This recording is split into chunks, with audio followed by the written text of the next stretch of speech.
গাজীপুরের শ্রীপুর থেকে সিরাজগঞ্জ ৬ আসনের সাবেক সংসদ সদস্য চয়ন ইসলামকে গ্রেপ্তার করেছে শ্রীপুর থানা পুলিশ।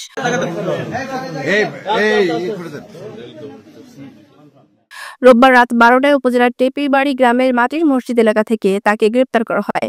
তিনি এলাকার মরহুম খায়রুল ইসলাম মিলনের মালিকানাধীন ৬ তলা ভবনের ৪ তলার একটি ফ্ল্যাটে দীর্ঘদিন আত্মগোপনে ছিলেন।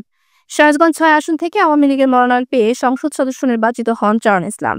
বৈষম্যবিরোধী ছাত্র আন্দোলনের নেতাদের মাধ্যমে খবর পেয়ে রাত 11:30টার কিছু সময় পর ওই বহুতল বাড়িটি ঘেরাও করে পুলিশ। পরে বাড়িটির ৪ তলার একটি ফ্ল্যাট থেকে চয়নকে গ্রেপ্তার করে শ্রীপুর থানায় নিয়ে যাওয়া হয়। এরপর বাড়িটিতে আরও অপরাধী বা মামলার আসামি থাকতে পারে এমন সন্দেহে ফের অভিযান শুরু করে পুলিশ।